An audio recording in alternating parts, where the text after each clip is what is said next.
Welcome to the western coast of India, where one of the most technically complex land reclamation megaprojects today is taking place. To overcome the physical barriers of inland ports with shallow navigation channels, engineers are directly intervening in the landscape to create a new maritime mega infrastructure, the Vadhavan Deep Water Port. With a total investment of $8 billion, this project is completely different from building a normal port. On the construction site right now, tens of thousands of Tetrapod concrete blocks and massive Caisson structures, as big as a 5-story building, are being transported by floating equipment and dropped directly into deep water. The goal of this process is to establish a physical barrier made of reinforced concrete to eliminate the hydrodynamic force of ocean swells. At the same time, millions of cubic meters of sand are continuously pumped inside, directly transforming the sea surface into thousands of hectares of artificial portland. So, what geotechnical methods have the engineers used to lock the muddy layer at the bottom of the sea while creating a solid foundation capable of bearing the load of millions of tons of containers without mechanical subsidence? Let's analyze the detailed construction process of the Vadhavan megaproject in today's video. If you find this video helpful and are passionate about exploring great megaprojects, do not forget to click like and subscribe to the channel to continue following our in-depth analysis. And now, let's get started. On India's maritime infrastructure map, export volumes are skyrocketing. However, the current seaport network, typically the Nhava Sheva port, is facing a core physical barrier. The navigation channels are too shallow. With the existing draft limits, ultra-large container vessels with a capacity of over 20,000 TEUs absolutely cannot move into dock. The inevitable consequence is that this cargo must be unloaded and transshipped through ports in other countries, before being loaded onto smaller transport ships to enter India. This redundant transshipment process directly drives up costs and prolongs logistics time, creating a bottleneck that holds back the entire supply chain. To completely solve this problem, the Indian government has approved a budget of about 65,544 crore rupees, equivalent to $8 billion. The technical solution proposed is to abandon the renovation of inland ports. Instead, the construction force will reclaim land from the sea and build the Vadhavan megaport directly in the open ocean. This new geographical location provides a water area with a natural depth of 20 meters, completely breaking the physical barrier of the draft and allowing the world's largest cargo ships to dock directly. But to make this goal a reality, the construction force must directly confront the most severe geotechnical barriers of the ocean. When moving straight into the open sea, the first physical challenge that hits the construction site is the continuous hydrodynamic force from ocean waves.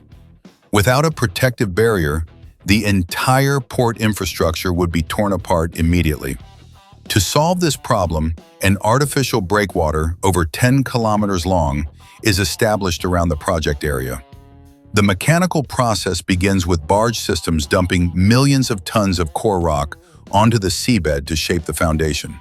In parallel, at the onshore casting yard, workers use specialized steel molds to produce tens of thousands of 4-legged gravity concrete blocks, called tetrapods, with each block weighing tens of tons.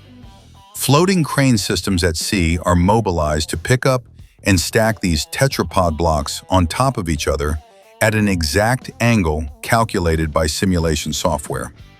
According to mechanical principles, the hollow, interlocking structure of the tetrapod blocks will act as a giant shock-absorbing system. They completely absorb and disperse the kinetic energy of the ocean swells, directly turning the rough sea outside into an absolutely calm water area inside for megaships to anchor safely. However, eliminating ocean swells to create a calm water area is only the paving step. To truly transform the sea surface into land, the construction system will have to pump millions of cubic meters of sand into this area. The next physical challenge is to create a completely enclosed barrier to lock this volume of material tightly, preventing underground currents from washing it back into the ocean. At this stage, the Caisson K-wall construction method is officially activated. Instead of pouring concrete directly into the seawater environment, engineers use massive, hollow, reinforced concrete box structures.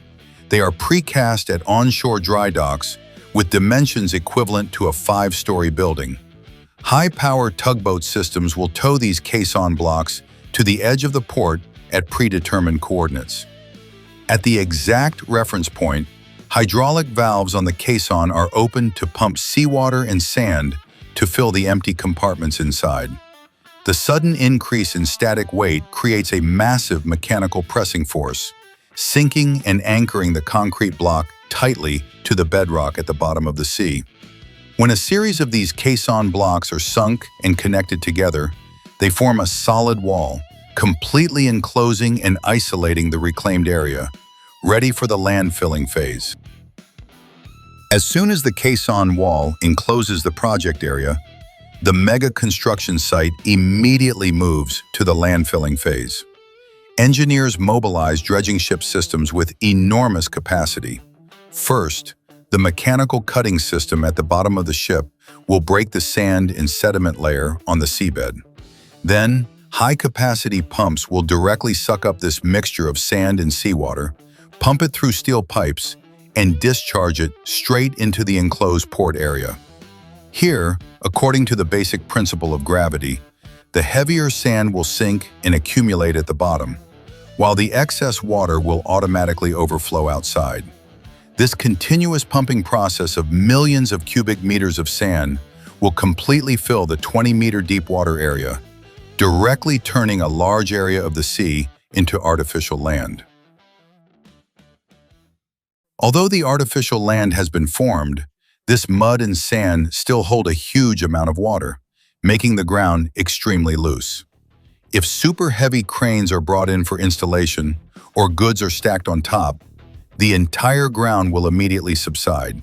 The challenge now is to squeeze out the water trapped underground. To do this, the construction force uses machinery to insert millions of long plastic strips, called prefabricated vertical drains, straight from the port surface down to the deep bottom layer.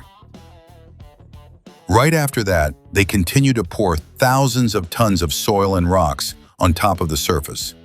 The massive weight of this soil and rock layer will create a very strong pressing force, compressing the ground below. Under this pressure, all the excess water will be squeezed out, entering the plastic drain strips and flowing back up to the surface to escape. When the water is completely squeezed out, the sand and soil particles will automatically shrink, locking tightly together to form a rigid foundation block. Only then will the port have enough load-bearing capacity to build infrastructure and receive millions of tons of containers. After completing and reinforcing the reclaimed foundation, the project will enter the phase of setting up the superstructure. According to the approved planning drawings, on the surface of this vast reclaimed space, a large-scale logistics complex will be built, including 9 specialized container berths. When operating at maximum capacity, this mega infrastructure is designed to achieve a processing capacity of up to 23 million TEUs, equivalent to 23 million standard shipping containers per year. However, massive capacity must come with high-speed clearance ability. To avoid cargo congestion creating a bottleneck at the port, the connecting transportation system has been integrated straight into the master plan. Specifically, a network including a dedicated freight railway and national highway routes will be built to plug directly into the port's gathering yard. This synchronized connection model will create a seamless logistics corridor. After leaving the megaships, The cargo will immediately be routed onto the railway and road systems, quickly discharged deep inland, completing the project's entire supply chain. Currently, Vadhavan Land Reclamation Megasite is being urgently constructed on the ground. According to the expected roadmap from the Indian government, Phase 1 of the project will be completed and officially put into operation in 2029. All breakwater items, reclaimed land, and automated operating infrastructure of this megaport will be synchronously completed in 2032. With a total investment of $8 billion, Vadhavan is the essential physical infrastructure solution to break the barrier of shallow channels, helping India directly receive the world's largest container ships and fully optimize the maritime logistics chain. Thank you for watching today's technical analysis video of the Vadhavan Deepwater Port project. How do you evaluate the scale and construction methods at this mega project? Please leave a comment below. Do not forget to like, subscribe to the channel, and turn on the notification bell to continue following our next infrastructure technical breakdown videos. Goodbye, and see you again.